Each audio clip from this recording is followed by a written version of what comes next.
என்பது என்ன? திருப்புகழ் என்பது அருணகிரிநாதர் அவர்களால் இயற்றப்பட்ட முருகன் பக்தி பாடல்களின் தொகுப்பு.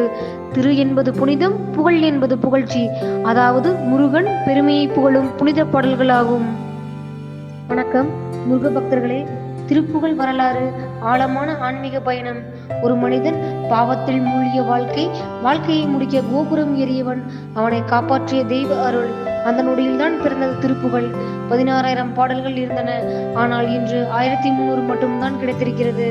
ஆனால் அந்த 1300 பாடல்களே இன்றும் கோவில்களில் ஒலிக்கிறது, வீடுகளில் ஒலிக்கிறது, இதயங்களில் ஒலிக்கிறது. அருணகிரிநாதரின் ஆரம்ப வாழ்க்கை. திருவண்ணாமலையில் பிறந்தவர் அருணகிரிநாதர். சிறு வயதில் பெற்றோரை இழந்தார். அவரை வளர்த்தது அவருடைய அக்கா. ஆனால் இளமையில் அவர் தவறான வழியில் சென்றார். அவருடைய அக்கா தன் வாழ்க்கையே தியாகம் செய்து அவரை காப்பாற்ற முயன்றார். ஆனால் அவர் மாறவில்லை. ஒரு நாள் அவர் உணர்ந்தார், என் வாழ்க்கை வீணாகிவிட்டது என்று. அவர் ஏறியது அண்ணாமலையார் கோவிலின் கோபுரத்தின் மேல் ஏறி குதிக்க நினைத்தார். ஆனால் முருகர் அவரை காப்பாற்றினார். அவருக்கு தெய்வீக காட்சி கிடைத்தது. என்னை புகழ்ந்து பாடு என்று அருள் உத்தரவு வந்தது. அந்த நொடியே அருணகிரிநாதர் பிறந்தார். முத்தை தரு பத்தி திருநகை. இந்த பாடல் வெறும் வரிகள் அல்ல, அது மனமாட்டத்தின் சாட்சி.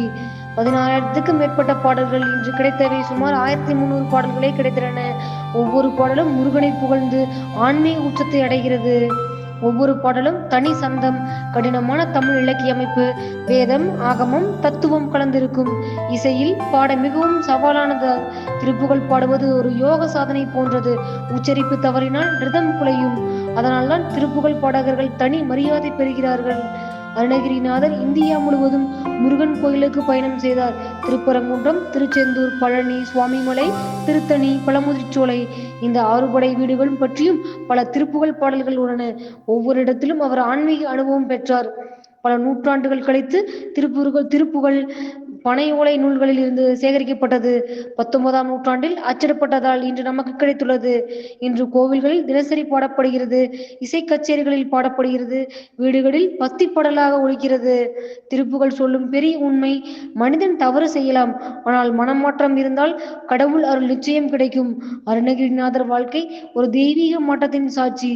திருப்புகழ் வெறும் பாடல் அல்ல, அது ஒரு ஆன்மீக சக்தி, ஒரு ஜீவனுடைய உள் மாற்றத்தின் குரல். நன்றி, வணக்கம்.